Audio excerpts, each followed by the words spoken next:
देना चाहते हैं इस धरती पर, वह भी इस नियम की अवहेलना नहीं कर सकते। तो जिसका अर्थ सीधा सा ये है कि जब जब भी भगवान राम को, जब जब भी भगवान कृष्ण को मानव देह धारण करनी होगी तो उसे मेरी माँ की कोख की जरूरत पड़ेगी। ये मेरी माँ है जिसके भीतर इतनी शक्ति है कि वो भगवान कृष्ण को जन्म दे सकती है, वो भगवान राम को जन्म दे सकती है। इससे उस मां की शक्ति का अंदाजा आप लगा सकते हैं कितना है। ये मां है जो भगवान कृष्ण को अपने वक्ष स्थल से अमृत रस पान करवा सकती है। सारी शक्तियां मेरी मां समेटे हैं। कहा करते हैं कि भगवान कृष्ण और भगवान विष्णु पालनहार है, ब्रह्मा रचयिता है।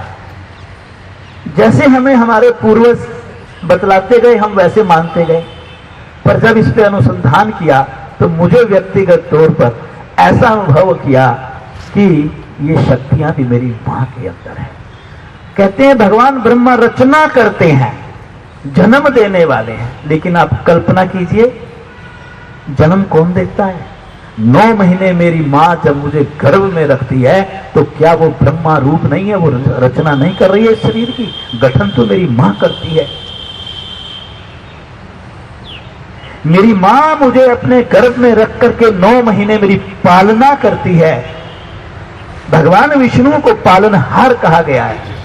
तो बोलिए सच्ची विष्णु अगर कोई है मेरा इस धरती के ऊपर, वो कौन है? मेरी ऊंचा बोलो ना, मां के अंदर बहुत शक्तियां हैं। परिवार की धुरी है मेरी मां। क्या है? परिवार की धुरी है। स्वयं बाद में खाती है, पहले परिवार को खिलाती है। आप सोचिए अगर मां बीमार हो जाए तो पूरा परिवार हिलने लगता है। पूरा परिवार, जैसे धुरी टूट जाए तो साइकिल या स्कूटर या गाड़ी चल नहीं सकती, ऐसी मेरी मां मेरे परिवार की एक क्या है? धुरी है, पूरे परिवार को चलाने वाली है। तो उस मां का स्वस्थ होना बहुत अनिवार्य है, बहुत जरूरी है।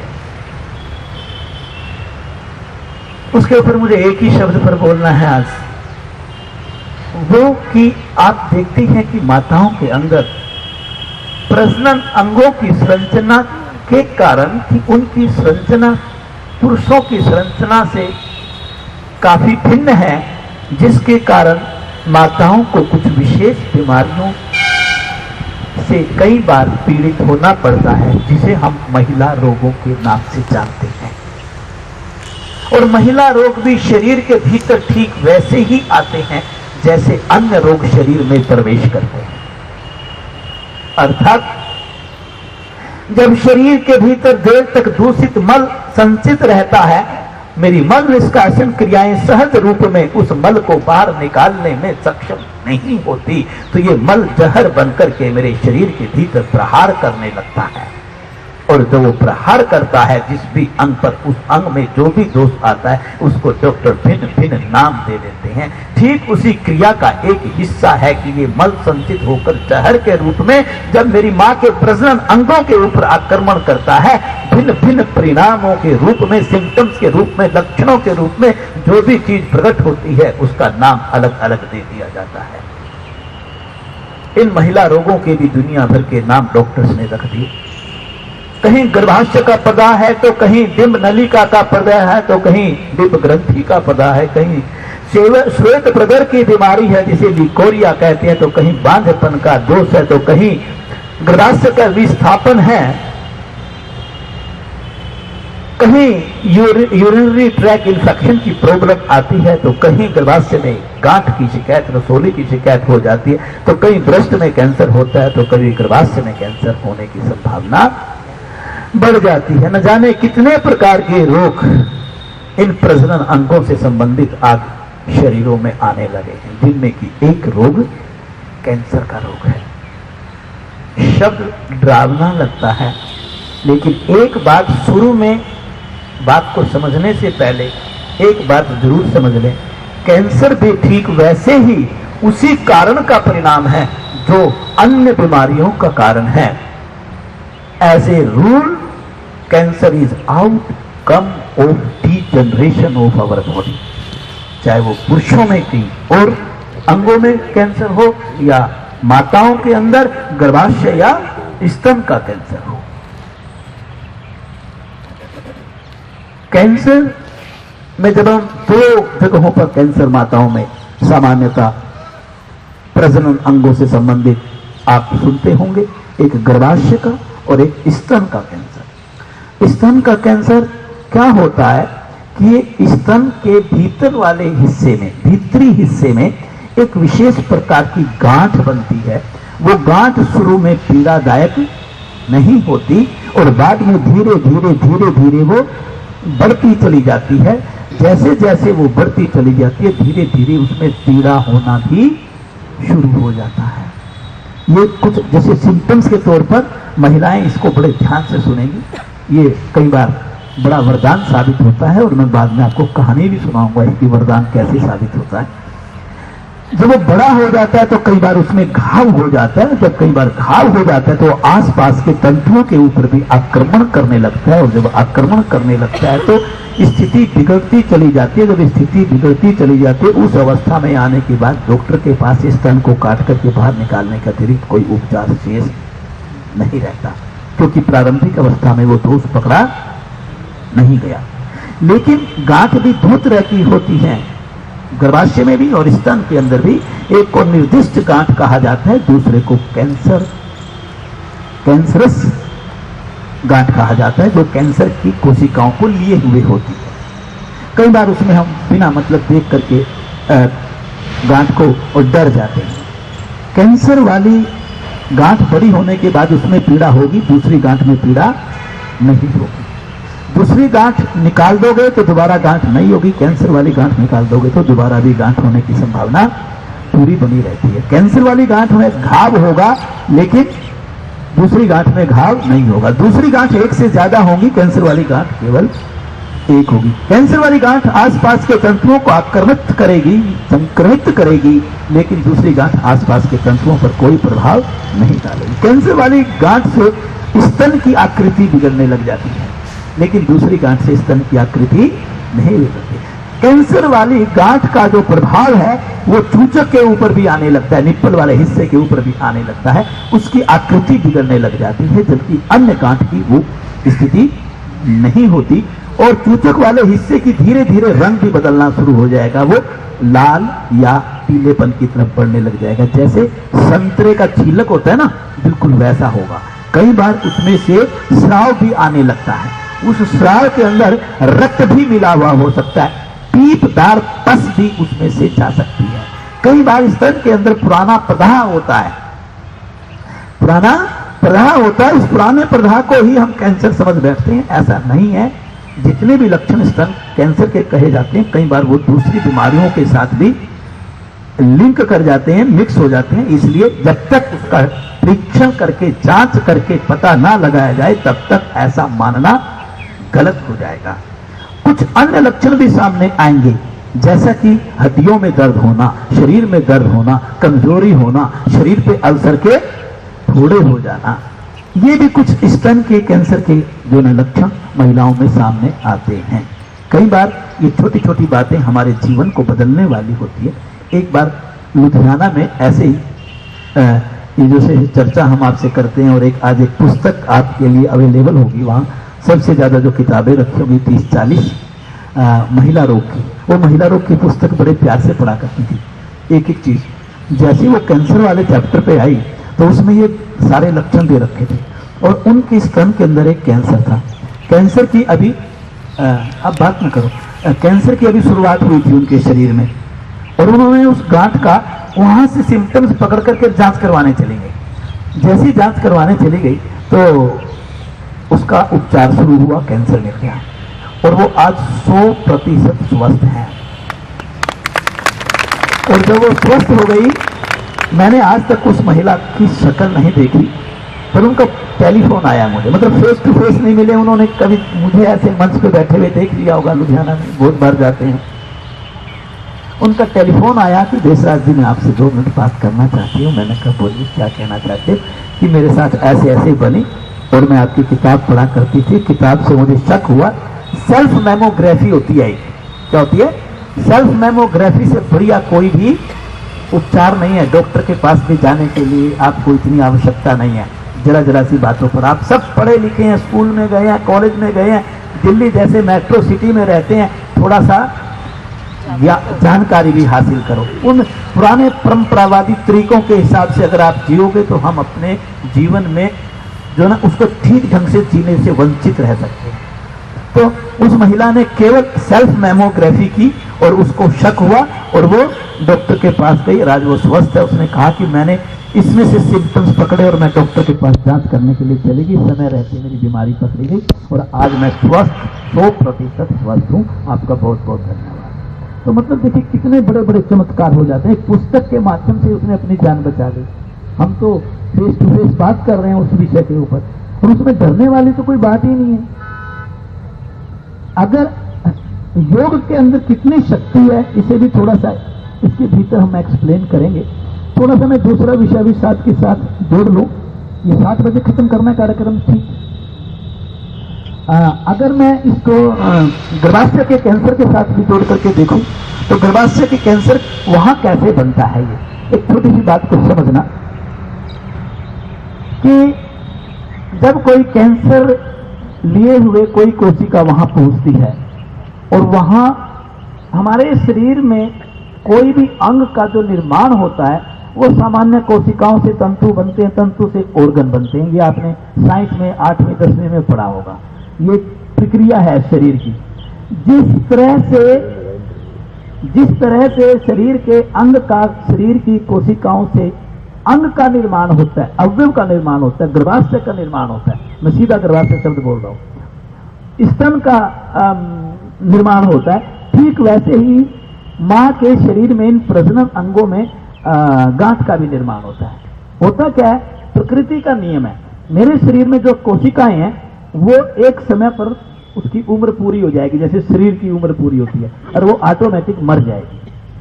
कोशिकाएं मरने से पहले विभाजित भी होती है नई कोशिकाओं को जन्म देने के लिए। जैसे माता पिता बच्चों को जन्म दे करके ही तो अपनी उम्र पूरी करके जाते हैं, ये चीज कोशिकाओं के ऊपर भी लागू होती है कि वो नई कोशिकाओं को जन्म दे करके मर जाते हैं। ये आपकी जो कोशिकाओं का जन्म देना है ये आपके शरीर की आवश्यकता के अनुसार है। जितनी आपके शरीर की आवश्यकता है उतनी ही नई कोशिकाएं बनती रहती हैं और पुरानी कोशिकाएं बोलिए मरती रहती हैं। पर जब ये क्रिया शरीर में उल्ट जाती है, इस वाक्य पर ध्यान देना, जब ये क्रिया शरीर में उल्ट जाती है तो उस समय शरीर में कैंसर का रोग आने की संभावना बढ़ जाती है। वो कैसे उल्टती है, जो कोशिका पुरानी हो गई, जिसकी उम्र पूरी होगी, वो मरती ही नहीं, ना वो विभाजित होती, और नए कोशिकाओं का निर्माण बिना जरूरत के होना शुरू हो जाता है। तो उससे क्या कि वो नए तंतु बनना शुरू हो जाते हैं और नए तंतु के ऊपर तंतु, तंतु के ऊपर तंतु, और वो एक ढेर बन जाता है। जैसे मिट्टी का ढेर आपने देखो, जहाँ कोई दीमक होती है या चींटियां होती हैं तो वो निकाल करके ढेर बना देती हैं, ऐसे तंतुओं का ढेर बन जाता है जिसको हम गांठ कहते हैं।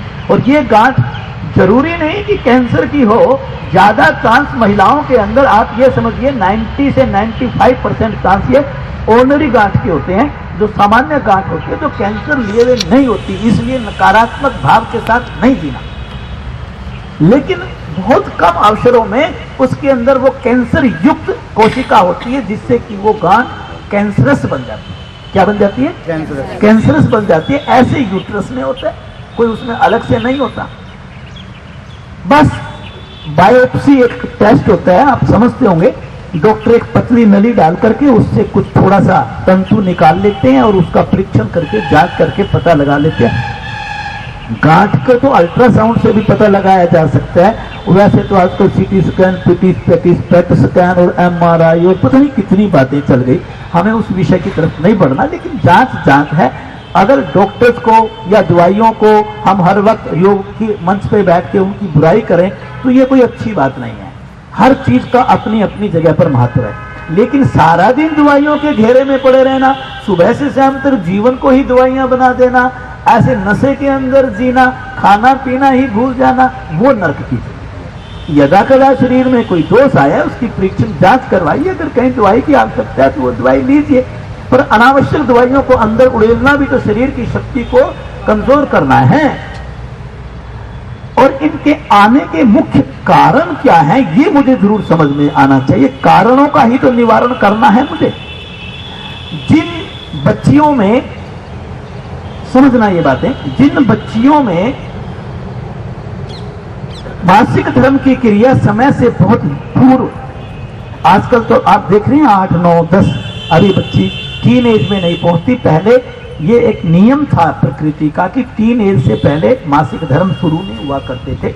आज ये जो खान पान, टीवी और नए जमाने की बातें शुरू हुई है, तो बच्चियों में ये अर्ली एज में, मैं कह रहा हूं 10 साल या 10 साल से पहले की उम्र में, 10, 11, 9, 10, 11 के आसपास अगर बच्चियों में मासिक धर्म की क्रिया शुरू होती है, या जिन महिलाओं में 55 वर्ष के बाद भी मासिक धर्म चलता है, उनमें ये रोग आने की संभावना बाकी महिलाओं की अपेक्षा अधिक होती है। आता है शब्द नहीं बोलना, उसमें संभावना थोड़ी ज्यादा हो जाती है। जिन बच्चियों की शादी, देखिए आप कितनी अच्छी बातें हैं, ये लेट होती है और वो फिर बच्चे को जन्म भी काफी लेट देती हैं, ऐसे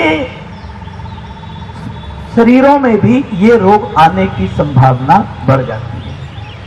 पहले जमाने में 2 से 3 साल बच्चा केवल मां के दूध पर पलता था। आज मदर्स फीडिंग का जमाना दिन पर दिन कम हो गया। नए जमाने की देन है ये।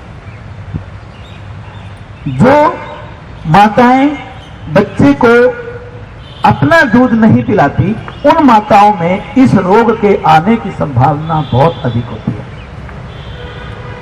जिन महिलाओं में बांझपन का शिकायत रहती है, इनफर्टिलिटी की प्रॉब्लम होती है जिन महिलाओं में, उन महिलाओं में भी गर्भाशय का कैंसर, यूट्रस कैंसर और ब्रेस्ट कैंसर के होने की प्रोबेबिलिटी हाई हो जाती है।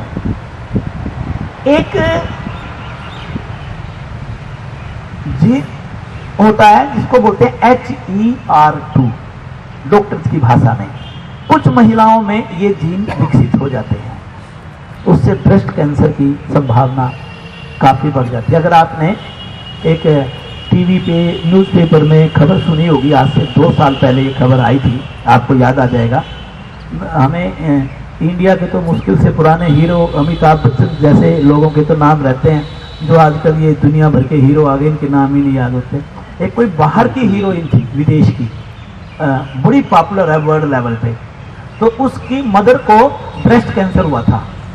तो वो हीरोइन बहुत ऊंची स्तर की हीरोइन है, आज भी जिंदा है। जब वो आज से 2 साल पहले उसके मन में क्या, उसको HER2 जीन उसकी माँ के शरीर में था, तो उसको लगा कि मैं भी टेस्ट करवा लूं। वो बिल्कुल स्वस्थ थी और वो टेस्ट करवाने गई तो उसके शरीर में HER2 के जीन्स बनने शुरू हो गए थे, और बनने शुरू हो गए थे तो डॉक्टर के पास गए, उसने अपना ब्रेस्ट रिमूव करवा दिया। She was healthy. ये किसी को याद है कि ये न्यूज, किसी ने हाथ खड़ा करो जरा, ये देखिए काफी हाथ खड़े हो गए जिनको है नहीं, एंजेलिना जोली अभी नाम आ गया। ये देखो इनको तो नाम भी याद है, हमें तो बड़ा मुश्किल काम है ये नाम वाम याद रखना। मतलब मैं सच्चा केस बता रहा हूं आपको, फिर आपको और बता रहा हूं अगली बात भी। देखो ऐसे केसेस, क्योंकि न्यूज सुनते हैं हम कोई और, ये एक प्रेरणादायक न्यूज होती है।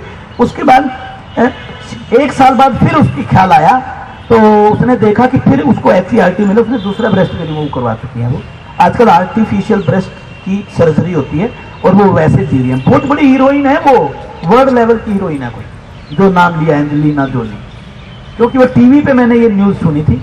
और साथ में आया था कि क्या ये भारत में अभी जब तक आप कैंसर के रोगी नहीं होते तब तक डॉक्टर ये डिसीजन नहीं ले सकता कानूनी तौर पर। आप मेरी बात समझ में आ रही है? तो खैर वो एक अलग बात है। जो मैं बात कहना चाह रहा हूं, एक सिर्फ मैं तो जीन से परिचित करवा रहा था। एक डिफेक्टिव जीन्स भी होते हैं जो पेरेंट्स से बच्चों में ट्रांसफर होते हैं। ये अगर डिफेक्टिव जीन्स भी अगर बच्चे के अंदर ट्रांसफर हुए हैं तो उसके अंदर भी ये प्रॉब्लम होने, निष्क्रिय जीवन करना, तनाव बनाना, भोजन ठीक ना होना, ये एक अलग बातें हैं कि आप अगर